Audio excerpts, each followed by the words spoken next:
Hello everybody and welcome to another video on our YouTube channel bPartGaming International, and in this video I want to give you an overview of the new FIFA 18 World Cup mode. The official release is tomorrow, but we've been invited by EA to a capture event close to London in Guildford, and they gave us the opportunity to test the game early, so thanks to you EA, very appreciated, and let's start with the video. As you can see, this is the menu of the World Cup add-on, and this video will be almost entirely focused on the Ultimate Team mode, because I think that's the part of the mode that the most of you are interested in. But we also peek into the Kickoff online tournament and the 2018 FIFA World Cup Russia mode, but let's dive right into the Ultimate Team mode.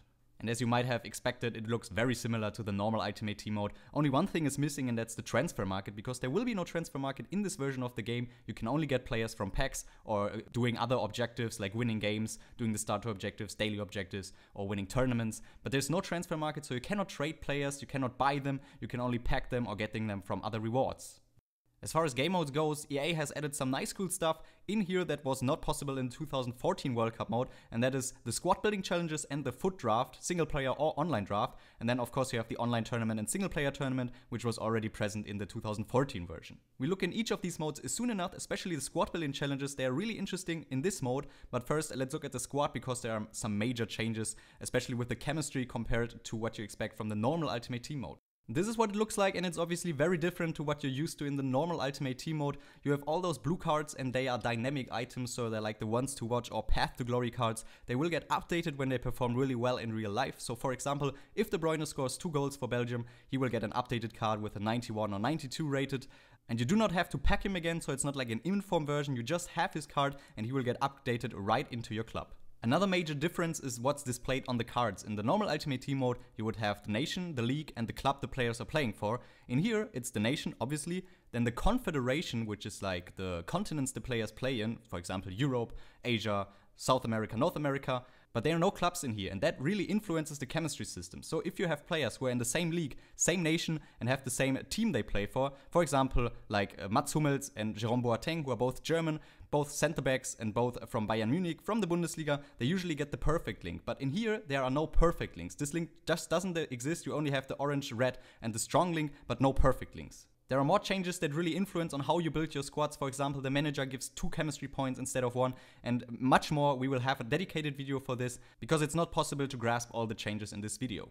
One downside we realized when building our squads is that you only can have one squad compared to what you're used to in the normal Ultimate Team mode, where you have several teams that you can choose from, that you can build, that you can change and swap. In here it's only one squad, and it's really a pain, and we hope this gets changed, because if you have, for example, a Europe team and you want to switch to a South America team, you have to swap out every single player and cannot do another squad. Next to the dynamic blue cards, you can also play icons in this version of the game, and EA even announced 4 new ones, which are Hidetoshi Nakata, Miroslav Klose, Gary Lineker, and Bobby Moore. All other icons are available in the game too, besides the ones whose nations haven't qualified. So for example, there are no Italian or Dutch legends in this version of the game, so there's no Gutgerud or no Maldini. And the icons will play a huge role in this game mode, because there are some squad building challenges that are new to the game that make it very easy to get icons. Firstly, there's the easy icon challenge, and the name already says it all. It's really easy to get an icon in there. You only have to swap in an 81 rated team and you get an icon pack with free icon, a random one in it. You can only do this SBC once though, so it's not repeatable, but there's also another one where you swap in an 84 rated team. It's a bit more of a challenge, but still 84 is doable, and especially because there are some high rated cards in this game that you won't use, Higuain or Iniesta for example, that maybe are not strong enough for your usual squad. Then you put them in there, get your free icon, and yeah, that's a really nice thing, because also it makes it possible to try out some new icons that you can maybe later buy in the normal Ultimate Team mode and use them for your weekend league. And this SBC is repeatable, so you can do it as often as you want and get 3, 4, 5 icons for your team and get a very strong squad. There are also SBCs for every single confederation, and where you can put in random players, 11 random players, and get 3 players from the confederation that you like. So for example, if you do the Asia challenge, you put in 11 players that you don't want and get 3 Asian players for your squad. Next up, let's look at the different game modes that you can play in this version of the game. Of course, there's the single player and online tournament, which were already available 4 years ago. It's a typical World Cup run where you play the group stages and then the best of 16, 8, semifinals and finals. So it's a lot of games, and it's very difficult to win this tournament, but if you do, you get a lot of great rewards for your team. The FUT draft doesn't need a whole lot of explanation, because it's almost identical to what you're used to from the normal Ultimate Team mode. The only big difference is that you cannot pack players whose nations are not part of the World Cup, so there are no Dutch, Italian or Chilean players. Last but not least, let's look at the packs that are available in this game mode. They are the premium and the standard gold packs, and they are obviously a huge part of this mode because it's definitely the easiest way to get new players. Same as in the 2014 World Cup mode, every time you open a pack in this game mode, you will get another free pack for the normal Ultimate Team mode, which is a very nice thing. And they also added a great feature in this, which is the duplicate storage, in which you can put players that you have as duplicates and then use them later for SBCs, so you don't have to discard them. So far so good for the Ultimate Team mode. Let's look at the other game modes that are available in the game, which are the Kickoff, Online Tournament, Online Friendlies, and the 2018 FIFA World Cup Russia Offline mode.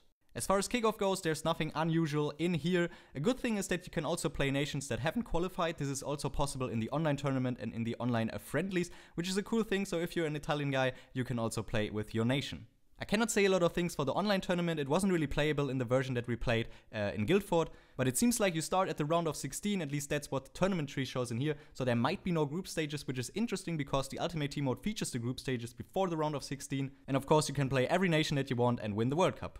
And finally, there's the 2018 FIFA World Cup Russia mode, which reminds me a bit of the career mode, so it's offline, but it has way less features than the career mode because of course you cannot sign players with nations. You can pick as many nations as you want and then play the original World Cup, including the groupings and of course the knockout stages. You can look at the top scorers, you can simulate games or play them, make tactical changes to your teams and win the World Cup, of course. I hope that sums up the add-on pretty well and I gave you a nice overview of what you can expect on the 29th. Make sure to subscribe to this channel because we have other World Cup videos coming soon. I hope you like it and I see you next time.